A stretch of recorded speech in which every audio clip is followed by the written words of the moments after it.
10월 3일 토요일입니다. 고린도후서 6장 1절로 7장 1절까지 말씀. 우리가 하나님과 함께 일하는 자로서 너희를 권하노니 하느님의 은혜를 헛되이 받지 말라. 이르시되 내가 은혜 베풀 때에 너희에게 듣고 구원의 날에 너를 도왔다 하셨으니 보라 지금은 은혜 받을 만한 때요 보라 지금은 구원의 날이로다.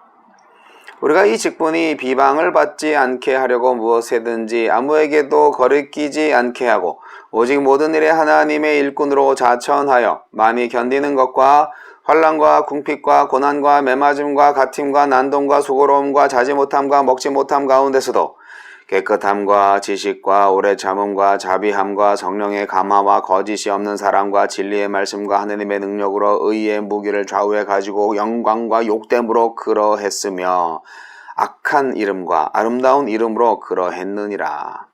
우리는 속이는 자 같으나 참되고 무명한 자 같으나 유명한 자요 죽은 자 같으나 보라 우리가 살아있고 징계를 받는 자 같으나 죽임을 당하지 아니하고 근심하는 자 같으나 항상 기뻐하고 가난한 자 같으나 많은 사람을 부여하게 하고 아무것도 없는 자 같으나 모든 것을 가진 자로다. 고린도인들이여 너희를 향하여 우리의 입이 열리고 우리의 마음이 넓어졌으니 너희가 우리 안에서 좁아진 것이 아니라 오직 너희 심정에서 좁아진 것이니라. 내가 자녀에게 말하듯 하노니 보답하는 것으로 너희도 마음을 넓히라. 너희는 믿지 않는 자와 멍에를 함께 매지 말라. 의와 불법이 어찌 함께하며 빛과 어둠이 어찌 사귀며 그리스도와 벨리알이 어찌 도화되며 믿는 자와 믿지 않는 자가 어찌 상관하며 하나님의 성전과 우상이 어찌 일치가 되리요. 우리는 살아계신 하느님의 성전이라. 이와 같이 하느님께서 이르시되 내가 그들 가운데 거하며 두루 행하여 나는 그들의 하나님이 되고 그들은 나의 백성이 되리라. 그러므로 너희는 그들 중에서 나와서 따로 있고 부정한 것을 맞이지 말라. 내가 너희를 영접하여 너희에게 아버지가 되고 너희는 내게 자녀가 되리라. 전능하신 주의 말씀이니라 하셨느니라. 그런즉 사랑하는 자들아 이 약속을 가진 우리는 하느님을 두려워하는 가운데서 거룩함을 온전히 이루어 육과 영의 온갖 더러운 것에서 자신을 깨끗하게 하자. 은혜가 헛되지 않게. 바울은 그가 그리스도의 사시인으로서 화목하게 하는 직책을 수행하기 위해 어떤 삶을 살았는지 소개하고 고린도 성도에게 자신을 향해 마음을 넓히라고 권면합니다. 우리에게 주시는 교훈은 무엇입니까? 1, 2절 은혜를 헛되이 받지 말라는 말은 하느님과 화목하라는 말의 다름 아니기에 하느님과의 화해를 거부하는 것은 대속의 은혜를 모르거나 저버리는 일로 은혜로 주신 영광스러운 구원을 수치스럽게 만드는 일입니다. 구원은 미루었다가 언제든 받을 수 있는 것이 아닙니다. 그러니 은혜의 때는 항상 지금입니다.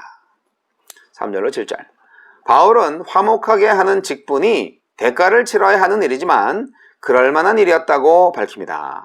그러면서 그가 십자가의 삶을 따라 산 고난의 흔적들을 소개합니다.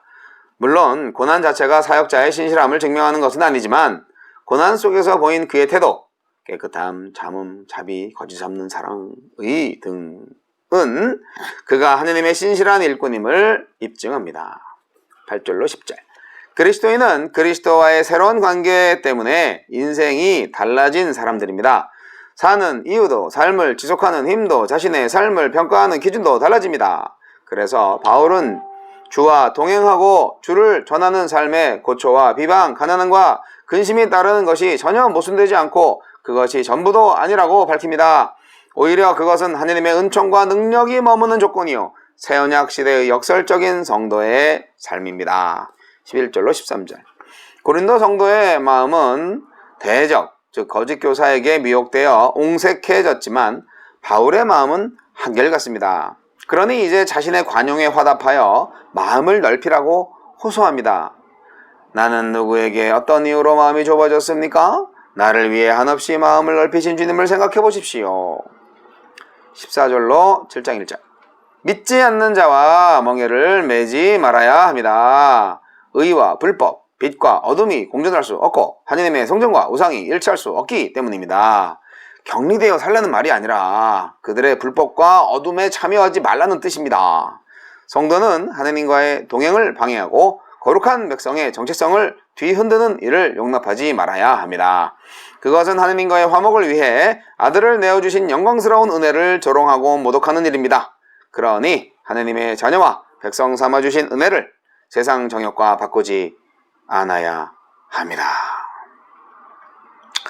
어떤 상황 속에서도 복음이 비방을 받지 않도록 복음에 합당한 삶을 지키게 하소서. 아멘. 우리는 하나님의 일꾼이죠. 네, 우리가 자진해서 이렇게 선택을 했죠. 하나님은 물론 선택을 했지만 우리가 순종을 함으로 선택을 한 거죠. 은혜를 헛되이 받지 말라는 말씀을 하고 계신데요.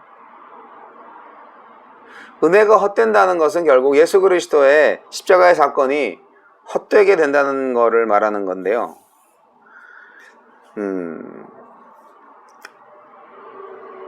저와 여러분 중에 이런 분은 없겠죠. 그러나 그럴 위험을 언제나 가지고 있는 것은 사실입니다. 왜냐하면 유혹은 항상 있으니까요. 우리 주위에 거짓 교사들 굉장히 많거든요. 우리가 어떻게 목사님들을 판단할 수가 있어요? 라고 하지만 아니, 판단하고 정죄하는 것은 나중 문제고요. 분별은 할 수 있어야 됩니다. 지금 본문에서 고린도 성도들이 바울과 약간 불화하고 있어요. 이 바울을 믿지 못하고 바울을 확실하게 이렇게 받아들이지 못하고 있어요. 왜냐하면 거짓 교사들이 바울을 무시했기 때문이에요. 바울 사도 실력 없다고, 바울 사도 뭐 아무것도 아니라고 그렇게 말을 했을 수도 있어요. 그래서 바울이 고린도 성도들한테 마음을 열어주시오, 그렇게 호소하고 있는 거죠. 바울을 받아들이는 것, 100% 바울 자신을 받아들이는 것이 하느님의 은혜에 합당하게 사는 것이다, 그렇게까지 말씀하고 있는데요. 계속 바울 사도 나를 오해한다면 고린도 교회 여러분들은 하느님의 심판을 면하지 못할 것이다, 이렇게까지 강력하게 말하고 있어요. 하느님의 은혜는 즐거이 받으면서 그 은혜를 우리의 관계 속에서 구현하지 않는다면 그 은혜를 헛되이 받는 것이 되는 거라는 주장입니다. 당연히 맞는 말이고요. 그러니까 바울 사도 자기들을 세워준 창립자이면서 지금까지 지속적으로 사역을 해주시는, 아버지의 마음으로 사역을 해주시는 바울 사도를 무시할 수 없다. 물론 이러한 바울의 모습을 그냥 낳기만 하고 제대로 키우지도 못한 그런 나쁜 아버지의 입장에서 인용하면 안 되겠죠. 바울 사도는 계속 고린도 교회를 케어하고 보살폈어요. 정말 사랑의 마음으로. 그런데도 고린도 교회는 거짓 교사들, 거짓 사도들한테 넘어간 거죠. 넘어간 사람들이 있었던 거죠. 그래서 그들을 너무 사랑했기 때문에 바울은 그들을 옳은 길로 인도해야 할 책임을 통감했습니다. 그래서 바울은 자신의 사역을 다시 변호하고 있는 것이죠. 난 비난받을 일 한 적이 없다고. 걸려 넘어지게 할 것을 아무한테도 주지 않았다고. 나의 이익을 위해서 말씀을 전한 적도 없어. 대신 온갖 고난을 당하면서도 그리스도의 길을 걸었거든. 그렇게 바울이 말하고 있습니다. 그리스도가 실패한 것이 아니니까 자신도 실패한 것이 아니다 라는 정말 예수님의 제자 같은 말씀을 하고 계시네요. 바울은 정말 세상 사람들의 기준과, 즉 거짓 사도들의 기준과 완전히 다른 기준으로 세상을 살고 있고요. 그래서 그 거짓 사도들하고 바울을 비교하면 안 돼요. 비교할 수 없어요. 비교의 가치가 안 돼요. 그런데 이제 세상 기준으로 바울을 그 거짓 사도들하고 비교를 하니까 바울과 화목할 수가 없게 되는 거죠. 바울은 말합니다. 성도는 화목의 사신이라고. 그런데 정작 바울과 고린도 교회, 고린도 성도들 간에는 화목이 이루어지지 않고 있었습니다. 바울은 용서할 마음이 있었어요. 아니, 바울이 피해자인데 피해자인 바울이 용서할 마음을 가지고 있어요. 네, 이거는요, 하느님 아버지와 우리 인류의 관계 속에서도 똑같이 일어납니다.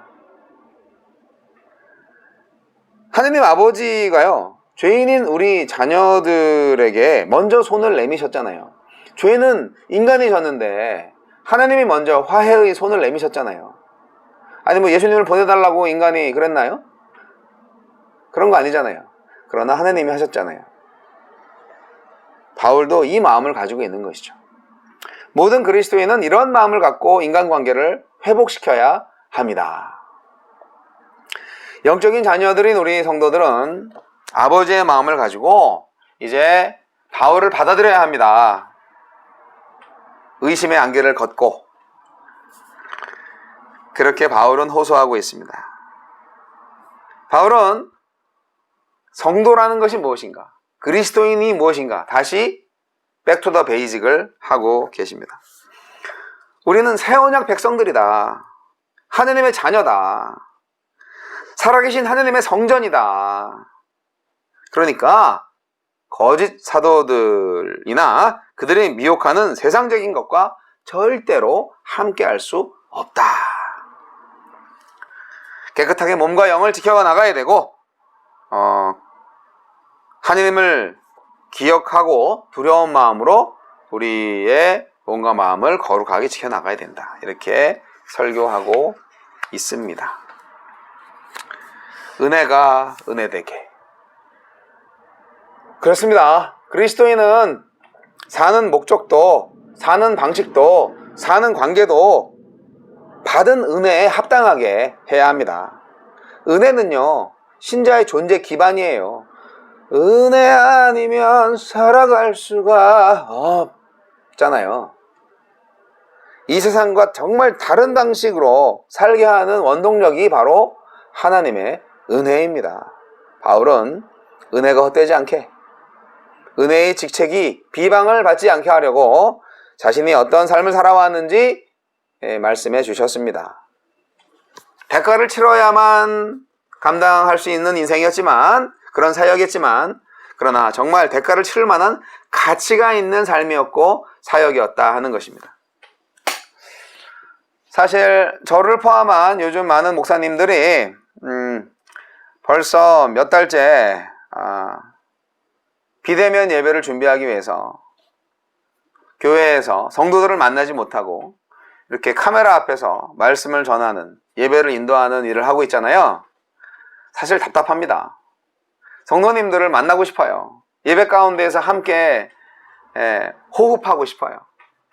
그런데 이렇게 매일 촬영을 하면서 이 휴대폰으로 지금 촬영을 하고 있는데, 휴대폰이 인격은 아니잖아요. 이게 참 어렵습니다. 그러나 우리는 새 언약을 받은 은혜의 사람들이기 때문에 이 시간을 잘 견뎌야 되겠죠. 그리고 이러한, 어떻게 보면 이게 뭐 하는 거야 도대체, 이렇게 생각할 수 있지만, 그러나 이러한 비대면 예배 준비를 통하여서도 그래, 가치 있는 일을 하는 거야 라고 스스로 생각하는 거죠. 저는 이 생각을 하나님이 주셨다고 생각을 합니다. 가치 있는 일이죠. 그렇습니다. 은혜가 은혜되게. 네, 정말 오늘 본문 말씀은 정말 저에게도 많은 도전을 줍니다. 이렇게 굉장히 그 반어법을 사용해서 바울의 이 필체가 아주 그냥 구구절절 그 감정과 진실함이 녹아있는 성경을 읽을 때는요, 정말 가슴이 뭉클하고요, 그냥 두 손에 불끈 주먹이 쥐어지게 합니다. 질그릇 속 보배처럼 우리 성도의 삶은 세상이 도저히 이해할 수 없는 그런 역설의 신비를 품고 사는 것이 아니겠습니까? 존경과 비방, 영광과 욕됨, 이런 역설적인 삶이 은혜가 머무는 조건인 거예요. 그러니까 세상은 이렇게 아유 그 바보 같은 짓 못하러 뭐 하고 계세요 도대체 지금 왜 그렇게 살아? 그쵸? 하지만